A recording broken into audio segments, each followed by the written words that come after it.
Hay una regla no escrita en la Ciudad de México que todo mundo conoce pero nadie se atreve a decir en voz alta. Después de las 11 de la noche, no te subas a la última combi. No a la que va al Estado de México. No a la que cruza Indios Verdes y sube hacia Tecámac. Nadie te lo explica. Nadie te dice por qué. Simplemente lo sabes, de la misma forma en que sabes que no hay que voltear cuando alguien te llama por tu nombre en un lugar donde no debería haber nadie. Bernardo Solís Fuentes llevaba 17 años manejando esa ruta. 17 años de madrugar, de comer tortas frías sobre el volante, de llegar a casa cuando sus hijos ya dormían y salir antes de que despertaran. 17 años de conocer cada bache, cada curva, cada semáforo que tardaba 4 segundos más de lo normal. Había aprendido a amar esa ruta con el amor callado y resignado con que uno ama las cosas que lo definen sin haberlo elegido. Pero esa noche, la noche del jueves 16 de noviembre, algo en su pecho pesaba diferente. No era cansancio, aunque llevaba 12 horas sentado en ese asiento que le había tallado la espalda hasta volverla una geografía de dolores precisos. Era otra cosa. Era esa sensación que a veces llega sin avisar, como cuando uno está por quedarse dormido y de repente el cuerpo da un salto y lo despierta. La certeza irracional, animal, de que algo está mal. La ignoró, como la ignora siempre la gente que necesita el dinero. Arrancó la combi. Encendió un cigarro, aunque Celia le había pedido 100 veces que dejara de fumar. Pensó en Celia mientras aspiraba el humo, en cómo ella ya no le pedía las cosas con enojo sino con una especie de cansancio suave, casi tierno, que era mucho peor que el enojo. Pensó en los zapatos que le había prometido, en la cara que pondría cuando se los diera. Esa sonrisa pequeña que Celia tenía cuando algo le sorprendía bien, como si no estuviera acostumbrada a que las cosas salieran bien y cada vez que salían le pareciera un regalo inesperado. La última vuelta era la que pagaba esos zapatos. Bernardo apagó el cigarro a la mitad y arrancó. Los primeros 3 pasajeros subieron en paradas normales. Una mujer con una bolsa del súper que le sonrió con esa sonrisa agotada de quien lleva todo el día trabajando y todavía tiene que cocinar al llegar. Un hombre joven con audífonos que pagó sin mirarlo, como si Bernardo fuera parte del vehículo y no una persona. Una señora mayor con rebozo negro que dijo gracias, joven con una voz tan pequeña y tan llena de costumbre que Bernardo sintió, por un segundo, algo parecido a la ternura. Se preguntó a dónde iba esa señora a las 12 de la noche. Se preguntó si alguien la esperaba normal. Todo normal. Entonces llegó el cuarto pasajero. Bernardo no lo vio subir. Eso fue lo primero que le pareció raro, y lo primero que su cerebro intentó explicar de inmediato, porque así funciona la mente humana. Busca la explicación más sencilla antes de permitirse tener miedo. Estaba distraído. Iba viendo el tráfico. Es normal no ver subir a alguien. Pero Bernardo sabía, en ese lugar del cuerpo donde uno sabe las cosas antes de pensarlas, que no era eso. Un momento el asiento estaba vacío. Al siguiente había alguien sentado ahí. Sin sonido de pasos. Sin el crujido del escalón de entrada que llevaba años crujiendo. Sin el movimiento de aire que hace cualquier cuerpo cuando entra a un espacio. Simplemente estaba, como si siempre hubiera estado y Bernardo apenas lo estuviera notando. Chamarra de mezclilla desgastada. Cabello oscuro peinado hacia atrás. Manos sobre las rodillas, perfectamente quietas, como las manos de alguien que aprendió hace mucho tiempo que no tiene a dónde ir con ellas. No cargaba nada. No traía bolsa, ni mochila, ni teléfono.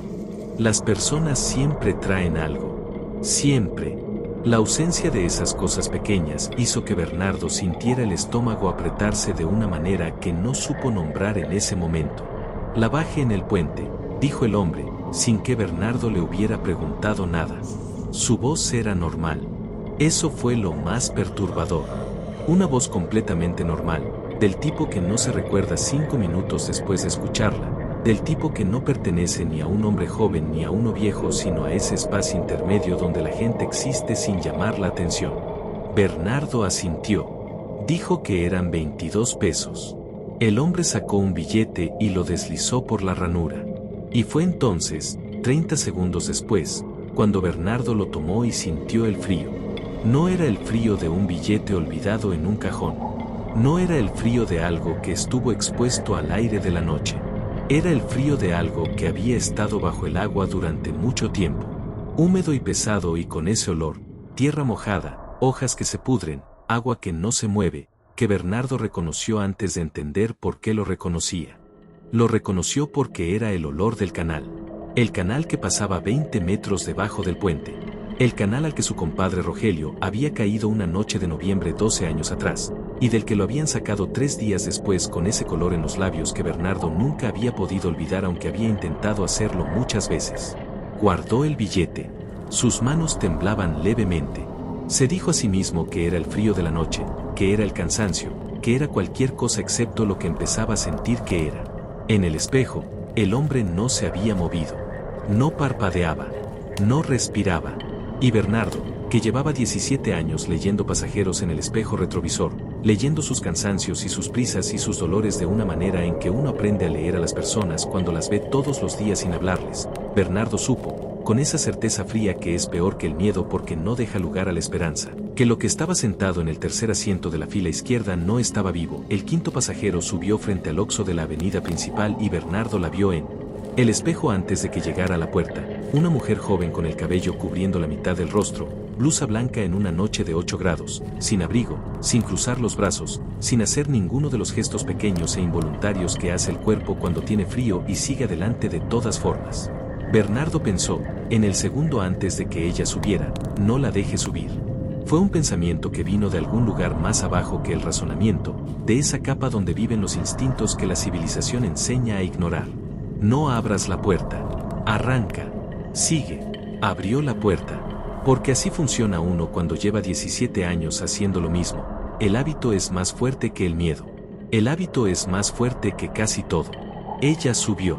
Pagó con 16 monedas de 1 peso, una por una, cada una más fría que la anterior. Y cuando la última moneda tocó el cobrador, Bernardo sintió algo que tardó en identificar porque era una emoción que no había sentido desde niño. Desde aquella vez que se perdió en el mercado de su pueblo y caminó entre puestos y puestos sin encontrar a su madre y el mundo entero se volvió de repente enorme y hostil y lleno de extraños. Sintió que estaba completamente solo. 5 pasajeros en la combi y Bernardo sintió que estaba completamente solo, que nadie en ningún lugar del mundo sabía dónde estaba en ese momento, que si gritaba no habría nadie que pudiera escucharle excepto las 5 personas, las 5 cosas, que estaban sentadas detrás de él en un silencio que no era el silencio de la gente callada sino el silencio de los lugares donde no hay vida. Encendió la radio con una urgencia que él mismo no supo explicar. Necesitaba escuchar una voz humana, cualquier voz. Un locutor hablando de trivialidades, una canción que no le gustara, el noticiario con sus desastres cotidianos.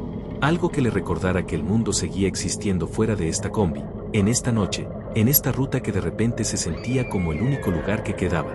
Estática. 4 estaciones. 4 muros de estática blanca. Apagó la radio. Las manos sobre el volante le temblaban de verdad ahora, no del frío sino de ese temblor que viene de adentro, del lugar donde el cuerpo procesa lo que la mente todavía se niega a aceptar. Siguió manejando, porque no sabía qué más hacer. Porque cuando uno no sabe qué hacer, sigue haciendo lo único que sabe hacer. Bernardo había cruzado ese puente miles de veces. Miles. Lo había cruzado de día y de noche, en invierno y en verano, con lluvia y con sol y con esa neblina específica de los martes que baja desde el cerro y hace que todo parezca irreal. Lo había cruzado alegre, lo había cruzado triste, lo había cruzado tan cansado que casi no recordaba haberlo cruzado. Nunca le había tenido miedo. Esa noche, cuando las luces anaranjadas de la autopista lo recortaron contra el cielo negro, Bernardo sintió el miedo en el pecho como se siente el agua cuando uno se cae a un río, de golpe, por todas partes al mismo tiempo, sin dejar ningún lugar sin cubrir. El mismo graffiti. Todos muertos 2019. Alguien lo había escrito con spray rojo y Bernardo nunca había pensado en esas palabras más allá de notarlas como parte del paisaje, como el letrero oxidado y la grieta en el parapeto. Esa noche las leyó. Las leyó de verdad, como si las viera por primera vez, y algo en su interior entendió algo que su mente consciente todavía no estaba lista para procesar. El hombre de la chamarra se puso de pie antes de que Bernardo parara. Aquí, dijo Bernardo. Detuvo la combi. Miró en el espejo. Y el hombre giró levemente la cabeza, no hacia él, sino hacia la ventana, como si mirara el canal debajo del puente con el reconocimiento de alguien que regresa a un lugar que conoce muy bien, y Bernardo vio el perfil, vio los labios, y el estómago se le cayó. Rogelio. No era Rogelio, claro que no era Rogelio, pero era ese azul. El azul exacto. El azul que había visto 12 años atrás y que había enterrado tan profundo que a veces podía pasar meses sin recordarlo, aunque siempre volvía, siempre, en los sueños o en los momentos entre el sueño y el despertar donde la guardia baja y las cosas que uno no quiere ver se muestran. El hombre bajó, caminó hasta el parapeto. Se quedó de espaldas, mirando el agua negra 20 metros abajo, con esa quietud absoluta que ya no era la quietud de una persona sino la de algo que ha llegado al lugar al que tenía que llegar y ya no necesita seguir moviéndose. Bernardo arrancó. No pensó. No decidió. El cuerpo arrancó solo, con esa sabiduría animal que toma el control cuando la mente se paraliza, y la combi salió del puente con el motor rugiendo y Bernardo con los dientes apretados y los ojos fijos en el camino y las manos tan tensas sobre el volante que al día siguiente le dolería cada articulación. En el espejo, los 4 pasajeros que quedaban lo miraban. No con enojo, no con miedo, con algo que era casi, y esto fue lo que más lo perturbó después, cuando tuvo palabras para pensarlo, con algo que era casi compasión. Como si ellos supieran algo sobre el que él todavía no sabía. Como si le estuvieran mirando de la manera en que uno mira a alguien que está a punto de entender algo doloroso y no puede hacer nada para suavizarlo. Bernardo no miró el espejo una sola vez más en todo el camino. Manejó durante 2 horas con el corazón golpeando tan fuerte que podía sentirlo en los oídos, con la respiración entrecortada de alguien que acaba de correr o acaba de llorar, con la mente haciendo ese ruido blanco que hace cuando algo la ha excedido y todavía no encontró cómo procesarlo. En la base, Héctor estaba despierto. Eso solo ya era raro. Pero Bernardo no tenía espacio mental para más cosas raras esa noche, así que simplemente intercambiaron las palabras mínimas. ¿Cuánto subiste? 3. Bien. Siempre di que fueron 3, y Bernardo entró a la combi a hacer el conteo. Necesitaba el ritual. Necesitaba esa tarea mecánica y concreta de contar billetes y monedas, de sumar y restar, de encontrar en los números esa pequeña normalidad que le dijera que el mundo seguía siendo el mundo y que los números seguían sumando como siempre habían sumado. Sacó el dinero. Lo contó. Todo en orden. Hasta que llegó al billete mojado. Lo sacó esperando el billete de 50 pesos. En su lugar encontró una fotografía, pequeña, cuadrada, del tipo de las cabinas de foto instantánea, mojada, fría con ese frío que ya conocía. Y en la fotografía, 5 personas sonriendo frente a un puente. Bernardo los reconoció uno por uno y el reconocimiento fue como recibir 5 golpes separados, cada uno en el mismo lugar, cada uno un poco más fuerte que el anterior. La señora del rebozo, el joven de los audífonos, la mujer de la bolsa del súper, el hombre de la chamarra, la mujer de la blusa blanca, vivos en la foto, jóvenes y vivos y sonriendo con esa sonrisa específica que tiene la gente cuando está feliz sin saber que va a estarlo por última vez. La fecha en la esquina, 16 de noviembre de 2019. Bernardo soltó la foto.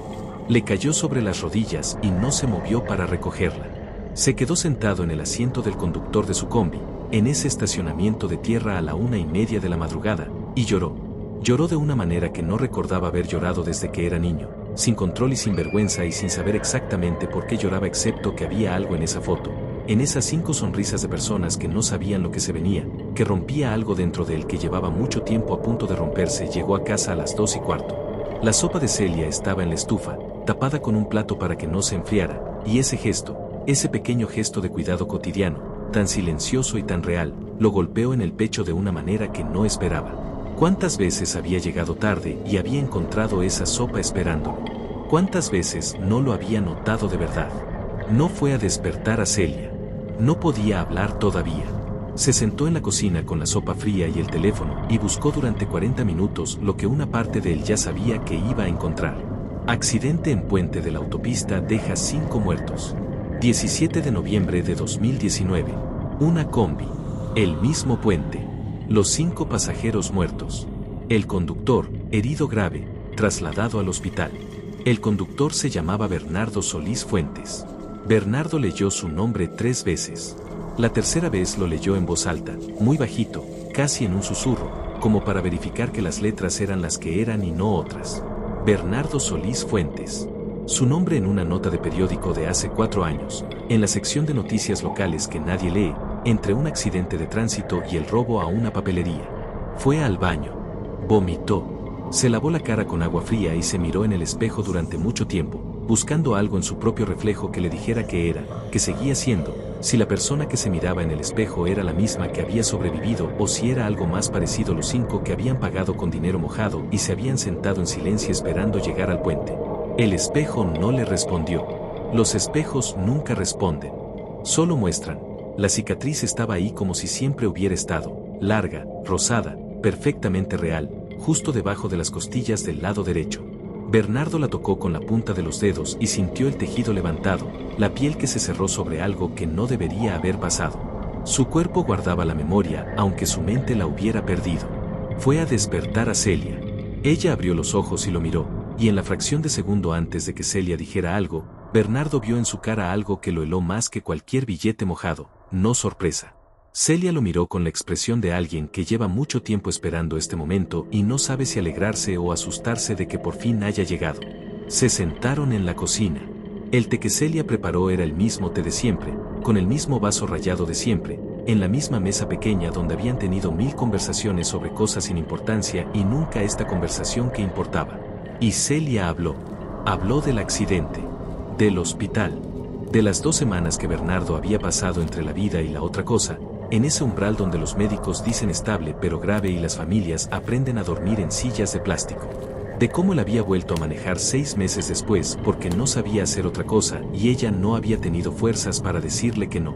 De cómo todos los 16 de noviembre, desde hace 4 años, él llegaba a casa a las 2 de la mañana con ese dinero y esa mirada, y ella lo esperaba despierta aunque él no lo sabía, y guardaba silencio porque había aprendido que algunas heridas se cierran solas si uno no las toca.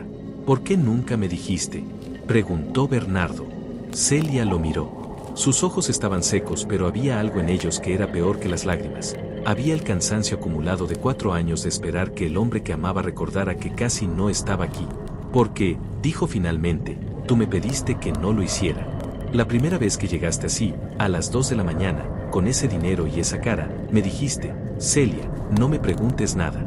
Y yo te conocía lo suficiente para saber que lo decías en serio. Bernardo no supo qué decir. Puso la mano sobre la de Celia encima de la mesa. Ella no la apartó.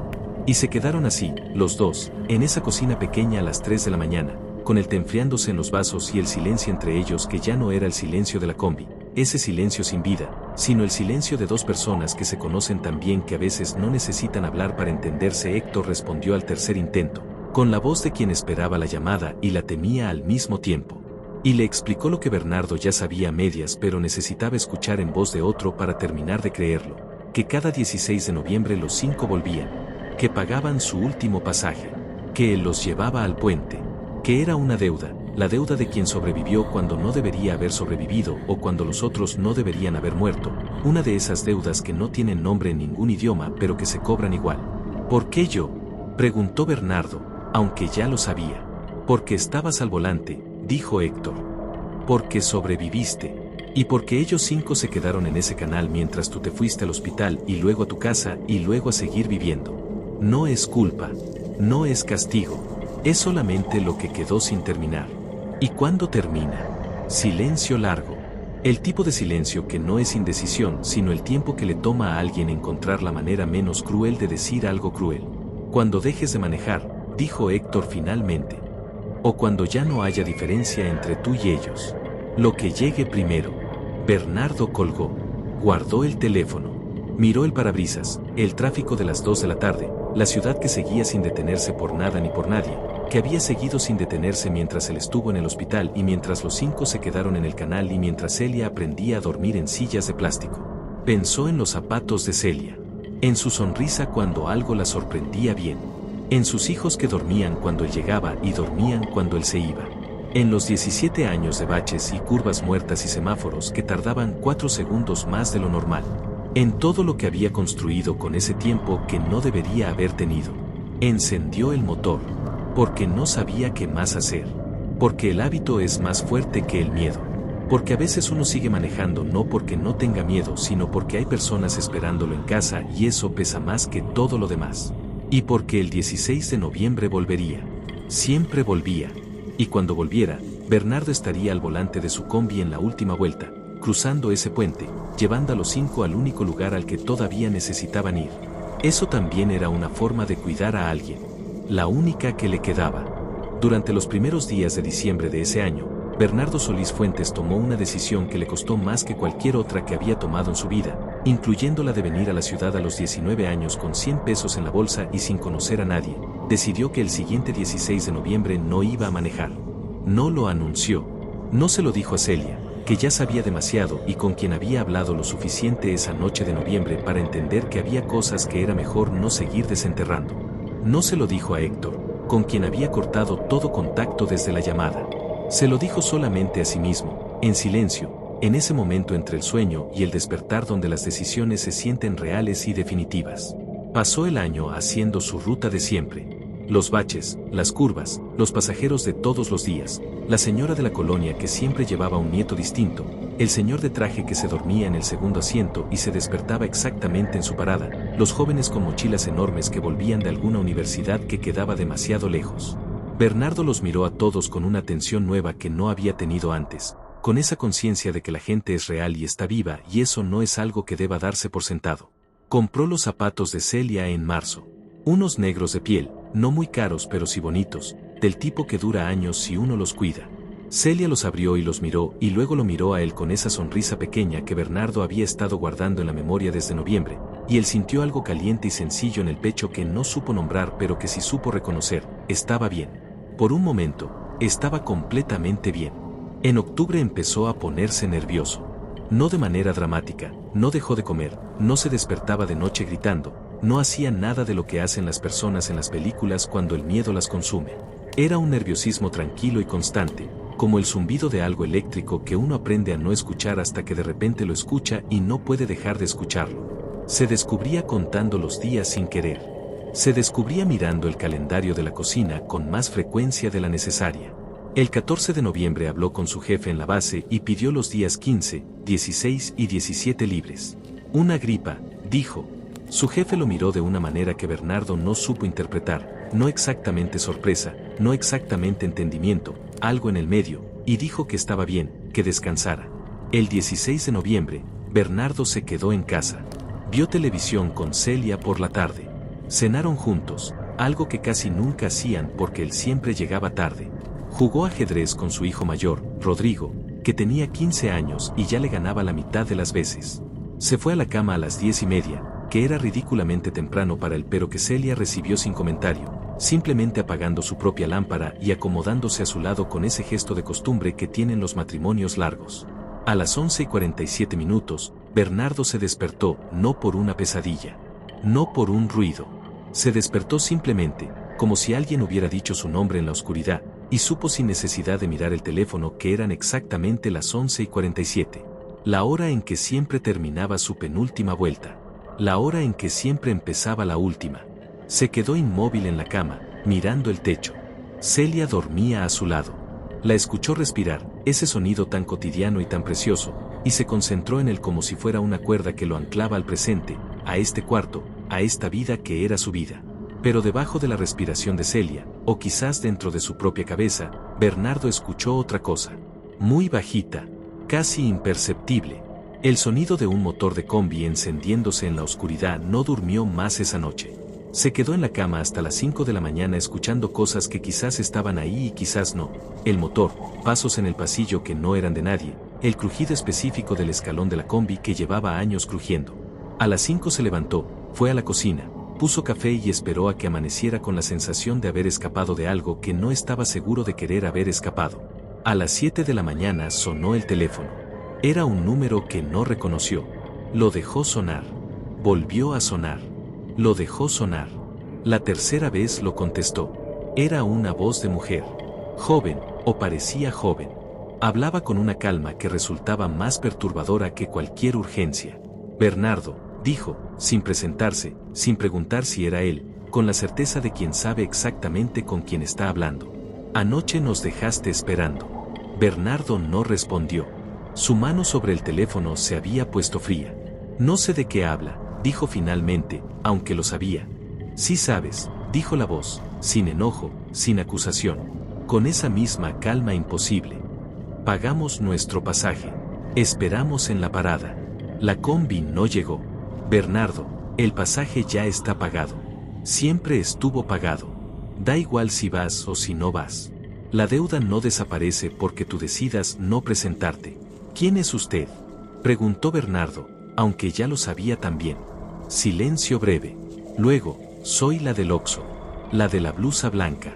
Pausa. Bernardo, ¿sabes cuánto frío hace en una parada de camión a medianoche cuando llevas 4 años esperando el mismo camión? Bernardo colgó. Se quedó sentado en la cocina con el teléfono sobre la mesa y el café sin tomar enfriándose en la taza, y pensó en lo que había dicho la voz. El pasaje ya está pagado. Pensó en las monedas húmedas. En el billete mojado. En la fotografía. Pensó que había algo profundamente injusto en una deuda que no se podía cancelar, que no tenía fecha de vencimiento, que no aceptaba ningún pago que no fuera el único pago que ella exigía. Y luego pensó, porque era un hombre honesto aunque no siempre le gustara hacerlo. ¿Era tan diferente de todas las otras deudas que uno acumula por el simple hecho de sobrevivir? ¿La deuda con los que uno deja atrás cuando se viene a la ciudad? ¿La deuda con los hijos que crecen mientras uno maneja rutas de noche? ¿La deuda con la mujer que aprende a dormir sola y no dice nada? Quizás todas las deudas eran iguales. Quizás todas pedían lo mismo, que uno siguiera presentándose, aunque no supiera exactamente para qué. El 5.º año fue diferente desde el principio, aunque Bernardo no supo decir en qué sentido era diferente, solo que lo era. Hay años que se sienten normales hasta que ya no lo son, y hay años que desde enero traen ese peso específico de algo que va a cambiar, que está cambiando ya aunque uno todavía no pueda verlo. En febrero, Rodrigo, su hijo mayor, el del ajedrez, le preguntó en el desayuno si estaba bien. No con esa pregunta rutinaria que uno hace y no espera respuesta, sino de verdad, mirándolo, con los ojos de alguien que ha notado algo y ha estado decidiendo durante semanas si vale la pena mencionarlo. Bernardo dijo que sí, que estaba bien, que era el cansancio. Rodrigo lo miró un momento más, asintió, y volvió a su cereal. Pero esa pregunta se quedó dando vueltas en la cabeza de Bernardo durante días. ¿Qué había notado su hijo? ¿Qué estaba viendo que Bernardo no veía en sí mismo? En mayo empezó a tener sueños con el canal. No pesadillas exactamente, en los sueños no había nada aterrador, ninguna imagen violenta, ningún grito. Solo el canal en la noche, el agua negra y quieta, y Bernardo parado en el borde del puente mirando hacia abajo. En el sueño, el agua lo llamaba. No con palabras. Con algo más antiguo que las palabras, algo que él sentía en el pecho como se siente la gravedad, constante, invisible, irresistible. Siempre se despertaba antes de caer. En agosto, la combi empezó a fallar. El motor que había sido confiable durante años comenzó a hacer ruidos nuevos, ruidos que Bernardo no reconocía y que los mecánicos de la base tampoco sabían explicar bien. La calefacción dejó de funcionar aunque el técnico decía que todo estaba en orden. A veces, en tramos largos de la ruta nocturna, el espejo retrovisor se empañaba desde adentro, desde el lado del vidrio que daba al interior de la combi, como si alguien hubiera exhalado sobre él. Bernardo lo limpiaba sin decir nada. Seguía manejando. En octubre, encontró la primera moneda. Estaba debajo del asiento del conductor, en ese espacio angosto donde se acumula la basura de los años. Papeles viejos, tapas de refresco, una pluma sin tinta. Una moneda de 1 peso. Húmeda. Fría con ese frío inconfundible. Bernardo la sostuvo en la palma de la mano durante un momento largo, mirándola, y luego la guardó en la bolsa de su chamarra sin saber por qué la guardaba. La semana siguiente encontró otra. Luego otra más. Siempre debajo del asiento, siempre una sola, siempre con el mismo frío y la misma humedad. Para el 1 de noviembre había encontrado 11 monedas de 1 peso alineadas en el cajón de su mesita de noche, que Celia había visto pero sobre las cuales no había preguntado nada, porque Celia había aprendido qué preguntas hacer y cuáles dejar estar. 11 monedas. Le faltaban 5 para completar 16. El pasaje exacto de la mujer de la blusa blanca. El 9 de noviembre, una semana antes, Celia entró a la cocina donde Bernardo estaba sentado mirando las monedas sobre la mesa y se sentó frente a él sin decir nada. Lo miró durante un rato largo. Afuera llovía, esa lluvia fina de noviembre que no moja rápido pero que al final cala hasta los huesos. ¿Cuántos años más?, preguntó Celia. Bernardo no fingió no entender. Había algo liberador en eso, en no tener que fingir. No lo sé, dijo. ¿Tiene que ser tú?, preguntó Celia. No era una acusación. Era una pregunta real, del tipo que nace de años de pensar en algo sin decirlo. Sí, dijo Bernardo. Y luego, porque ella merecía más que eso. Yo estaba al volante. Yo salí del canal. Ellos no. Eso no cambia aunque yo quiera que cambie. Celia asintió despacio. Miró las monedas sobre la mesa. Las contó con los ojos. Bernardo lo vio hacer, y cuando terminó de contarlas había algo en su cara que no era miedo ni resignación, sino algo más complejo que las dos cosas juntas, algo que Bernardo pensó que quizás era la forma en que el amor se ve cuando lleva suficiente tiempo sobreviviendo cosas difíciles, no menos doloroso, pero sí más firme. ¿Me vas a decir cuándo es la última vez?, preguntó Celia. ¿O no lo sabes? No lo sé, dijo Bernardo. Héctor dijo que cuando deje de manejar o cuando ya no haya diferencia entre ellos y yo. ¿Y cuál de las dos prefieres? La voz de Celia era quieta, pero Bernardo escuchó debajo de ella todo lo que no estaba diciendo. Prefiero que dejes de manejar. Prefiero que estés aquí. Prefiero que hagas cualquier cosa excepto seguir cruzando ese puente una vez al año como si fuera algo normal que le pasa a la gente normal. La primera, dijo Bernardo. Celia tomó su mano sobre la mesa. La sostuvo con las dos manos suyas, como se sostiene algo frágil o algo que uno teme perder, y Bernardo sintió en ese contacto, en esa presión concreta y real de las manos de su mujer sobre las suyas, algo que no había sentido en mucho tiempo, el peso exacto, preciso, irreemplazable de estar vivo. Entonces, dijo Celia, esta es la última vez. Y después dejas la ruta. No era una pregunta. Bernardo asintió. Y en ese momento supo que era verdad, que lo había sabido desde que encontró la primera moneda en octubre, que su cuerpo lo había sabido antes que su mente, como siempre pasa con las cosas que importan. El 16 de noviembre del quinto año, Bernardo llegó a la base a las 9 de la mañana como siempre. Hizo sus vueltas normales. Saludó a los pasajeros de siempre. Cruzó el bache, tomó la curva, pasó el puente 3 veces de ida y de vuelta sin que pasara nada fuera de lo ordinario. La ciudad era la ciudad, ruidosa e indiferente y llena de gente que no sabía nada de él ni el de ellos, que existían en paralelo sin tocarse, como siempre. A las 10 de la noche, entre vuelta y vuelta, llamó a Rodrigo. Su hijo contestó al segundo timbre con la voz levemente sorprendida de quien no esperaba que su padre llamara a esa hora. Bernardo no dijo nada importante. Preguntó cómo iba la escuela, si ya había comido, si la novia que Rodrigo tenía desde el verano seguía siendo su novia. Rodrigo respondió todo con la mezcla de paciencia e impaciencia que tienen los hijos adolescentes cuando los padres hacen preguntas obvias, sin saber que a veces las preguntas obvias son las únicas que uno puede hacer cuando lo que quiere decir no tiene palabras. Antes de colgar, Rodrigo dijo, «Oye, papá». «Sí». «Nada. Que llegues bien». Bernardo se quedó con el teléfono en la mano un momento después de que su hijo colgara. «Que llegues bien». 4 palabras. El peso específico de 4 palabras dichas por alguien que quizás sabía más de lo que dejaba ver, que quizás había notado más cosas en esos 17 años de padre que llegaba de noche y salía de madrugada de lo que Bernardo había creído. Arrancó la combi para la última vuelta. Los primeros 3 pasajeros subieron igual que siempre. La mujer de la bolsa del súper. El señor de los audífonos. La señora del rebozo negro. Bernardo los miró en el espejo con una atención distinta a la de los años anteriores, sin el pánico de las primeras veces ni la resignación de las siguientes. Los miró como lo que eran, personas que habían tenido una vida, que habían amado a alguien, que habían llegado tarde a cenar y habían pedido perdón y habían tenido días buenos y días malos y al final habían comprado un pasaje en una combi una noche de noviembre y el mundo había decidido que eso era suficiente. «Buenas noches», les dijo, algo que nunca había hecho en los años anteriores. Ninguno respondió, pero la señora del rebozo, la más pequeña, la de la voz que casi no se escuchaba, inclinó levemente la cabeza. Era tan poco que quizás Bernardo lo imaginó, pero no creyó haberlo imaginado. El cuarto pasajero subió sin que Bernardo lo viera subir. El hombre de la chamarra. Las manos sobre las rodillas. La mirada al frente. La bajé en el puente, dijo. «Sí», dijo Bernardo. «Ya sé». Y la quinta. La mujer de la blusa blanca. Las 16 monedas frías, una por una. Bernardo las recibió sin apartar los ojos del camino, sin el escalofrío de los primeros años, con algo que no era exactamente calma pero que se le parecía, la serenidad específica de quien ha aceptado algo que no puede cambiar y ha encontrado, dentro de esa aceptación, un espacio donde todavía es posible respirar. Antes de llegar al puente, Bernardo habló.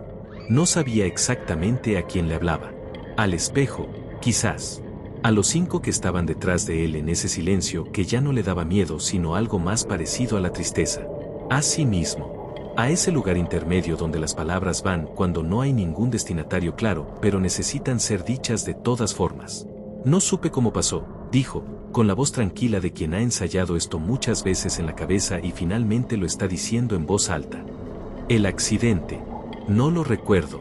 Los médicos dijeron que el cerebro a veces hace eso, que borra lo que no puede procesar. Pero he pensado en esa noche todos los días desde que me lo contaron. He pensado en qué habría podido hacer diferente. En qué señal me perdí. En si hubo un segundo antes del impacto en que yo hubiera podido torcer el volante de otra manera y ninguno de ustedes hubiera muerto. Silencio en la combi. El motor. La carretera. Las luces anaranjadas apareciendo a lo lejos. No sé si hay respuesta para eso, continuó. He aprendido que hay preguntas que no tienen respuesta y que uno tiene dos opciones, o se destruye buscándola o aprende a vivir con la pregunta abierta. Yo intenté destruirme un tiempo. No de manera obvia, no de las maneras que la gente nota, sino de esa manera lenta en que uno se destruye cuando sigue haciendo todo lo de siempre, pero por dentro ya no está del todo ahí. Pausa. El puente ya se veía. El graffiti. Las letras que faltaban en el letrero. Pero tengo una mujer que me esperó. Y un hijo que me dice que llegue bien aunque no sepa exactamente de qué me está hablando. Y eso, y aquí la voz de Bernardo se quebró un poco, no mucho, lo suficiente para que él mismo lo notara y se sorprendiera de notarlo. Eso resultó ser suficiente para seguir eligiendo la segunda opción. Detuvo la combi en el borde del puente. El hombre de la chamarra se puso de pie. Caminó hacia la puerta. Y antes de bajar, esto fue distinto a todos los años anteriores, se detuvo. Se quedó parado en el escalón de la combi, de espaldas a Bernardo, mirando el canal abajo. Y dijo, con esa voz normal que no se recuerda 5 minutos después. Nosotros tampoco supimos cómo pasó. Bajó. Caminó hacia el parapeto. Se quedó ahí, quieto, como siempre. Bernardo no arrancó de inmediato. Se quedó un momento mirando al hombre de la chamarra recortado contra el cielo negro, y pensó que quizás era eso lo que habían estado haciendo todos estos años, los dos lados, aprendiendo a estar en el mismo lugar con lo que había pasado sin que ninguno de los dos pudiera cambiarlo. Luego arrancó. Despacio esta vez. Sin el pánico de los años anteriores, a 2 kilómetros de puente, algo ocurrió que no había ocurrido ningún año anterior. La señora del rebozo negro pidió parada. No lo dijo con palabras. Tocó el timbre, ese timbre metálico que todas las combis tienen y que suena exactamente igual en todas, y Bernardo sintió el sonido en el pecho como un golpe suave. Lo había escuchado miles de veces. Miles. Pero nunca venía de ellos. Nunca había venido de ninguno de los 4 que quedaban después del puente. Detuvo la combi. La señora del rebozo negro caminó hacia la puerta con sus pasos pequeños y lentos, y cuando pasó junto al asiento del conductor se detuvo un momento, solo un momento, el tiempo exacto de decir una cosa, y dijo, con esa voz tan pequeña que Bernardo siempre tenía que esforzarse para escuchar. Gracias, joven. Las mismas palabras de siempre. Las que decía al subir. Pero esta vez eran distintas y los dos lo sabían. Bajó. Y cuando Bernardo miró por el espejo retrovisor, en la parada no había nadie. La calle estaba vacía. Solo el charco que dejaba la lluvia de noviembre reflejando la luz anaranjada de la calle, brillando un segundo antes de que la combi se alejara y lo dejara atrás. En los siguientes 5 minutos, el joven de los audífonos tocó el timbre también. Bajó en silencio, sin mirar a Bernardo, como siempre. Pero en el espejo, por primera y única vez, Bernardo lo vio después de bajar. Caminó 2 pasos hacia la parada, se detuvo, y luego simplemente no estaba. No desapareció de manera dramática. Simplemente dejó de estar, como cuando uno aparta los ojos de algo y cuando vuelve a mirarlo ya no está ahí. La mujer de la bolsa del súper fue la siguiente. Tocó el timbre. Bajó. En la puerta se giró hacia Bernardo, el único que lo hizo, el único que lo miró directamente, y él vio su rostro de frente por primera vez en 5 años. Era un rostro normal. Cansado, del tipo que tienen las personas que trabajan mucho y descansan poco. Con una sonrisa pequeñísima que podría haber sido su imaginación, pero que él eligió creer que era real. Y luego la mujer de la blusa blanca. Última. Tocó el timbre. Bajó sin mirar. Pero cuando sus pies tocaron el asfalto, Bernardo escuchó algo que lo heló y lo calmó al mismo tiempo. El sonido de sus pasos. Por primera vez en 5 años, la mujer de la blusa blanca hacía sonido al caminar. Pasos reales, concretos, del tipo que hace la gente cuando pisa el suelo y el suelo está ahí y los dos existen en el mismo lugar. Luego silencio. Bernardo se quedó solo en la combi, en medio de una calle que no reconoció de inmediato aunque había pasado por ella 1000 veces. El motor ronroneaba. Las luces iluminaban el asfalto mojado. Y Bernardo Solís Fuentes, que llevaba 5 años haciendo la última vuelta de una ruta que nunca terminaba, se dio cuenta de que la combi estaba vacía. Completamente vacía. Y que el silencio que había en ella ahora era diferente a todos los silencios anteriores. Era el silencio de un lugar donde nadie está porque todos ya llegaron a donde tenían que llegar. Llevó la combi a la base. Entregó las llaves al encargado del turno de noche. No era Héctor, era el muchacho nuevo, que las recibió sin mirarlo y dijo buenas noches. Bernardo dijo buenas noches.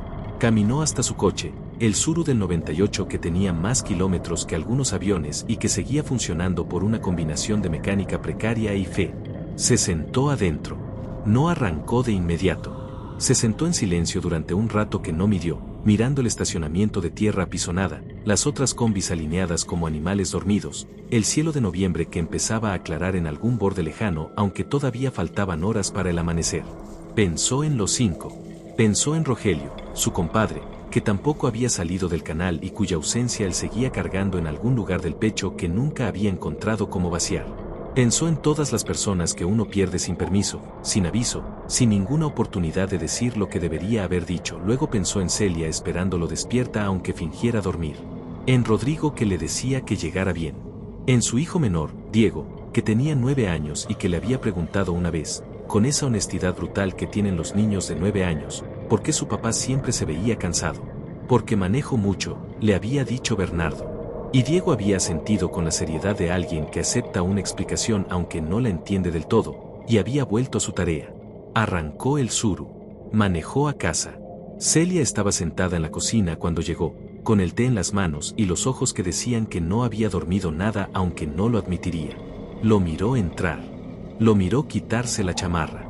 Lo miró sentarse frente a ella. Y antes de que él dijera nada, antes de que tuviera que encontrar las palabras para explicar algo que no tenía explicación que alcanzara, Celia preguntó, ¿llegaste bien? Las mismas palabras de Rodrigo. Bernardo pensó que quizás en esa familia, sin habérselo propuesto, habían desarrollado su propio idioma para decir te quiero, te necesito aquí, no te vayas todavía. Esa pregunta simple de 4 palabras que no preguntaba sobre el tráfico ni sobre la ruta sino sobre algo mucho más esencial. Sí, dijo Bernardo. Llegué bien. Y era verdad. Era verdad de varias maneras al mismo tiempo, de la manera en que las verdades importantes siempre son. Llegó a la cocina, llegó a la silla frente a Celia, llegó al final de algo que había durado 5 años y que él nunca había pedido pero que quizás necesitaba, llegó a ese momento específico donde uno puede sentir, sin dramatismo y sin certeza absoluta pero sí con algo firme en el centro, que está en el lugar correcto. Renuncio mañana, dijo. Celia no dijo nada. Puso la mano sobre la mesa, palma arriba, y Bernardo puso la suya encima. Afuera, en algún lugar de la colonia Gustavo Amadero, un perro ladró una vez y luego se cayó. La lluvia fina de noviembre seguía cayendo, esa lluvia que no moja rápido pero que al final cala hasta los huesos. Las monedas que había guardado en el cajón de la mesita de noche, las 11 del canal, las 5 que faltaban que nunca habían llegado porque esta vez el pasaje lo había llevado el de vuelta, sin dinero húmedo, sin fotografías, sin nada que no fuera su propia voluntad de terminar lo que tenía que terminar. Bernardo pensó en esas monedas y supo, sin poder explicar exactamente cómo lo sabía, que mañana cuando abriera el cajón ya no estarían. La deuda estaba saldada. No de la manera en que se saldan las deudas de dinero, con un número que llega a 0 y un recibo que lo prueba. De la otra manera. De la manera en que se saldan las deudas que no tienen nombre, en silencio, en la oscuridad, sin que nadie lo vea excepto los que tenían que verlo. Bernardo Solís Fuentes se quedó sentado en la cocina de su casa, con la mano de su mujer sobre la suya y la lluvia de noviembre afuera y el té que se enfriaba en los vasos, y pensó que quizás sobrevivir no era solo el hecho de salir de un canal una noche de hace 5 años. Quizás sobrevivir era también esto, seguir eligiendo quedarse cuando sería más fácil no elegir nada. Seguir llegando a la mesa. Seguir diciendo que sí cuando alguien pregunta si llegaste bien. Afuera, en la ciudad que nunca paraba, una combi tomó la última ruta de la noche rumbo al Estado de México. El conductor era alguien que no conocía la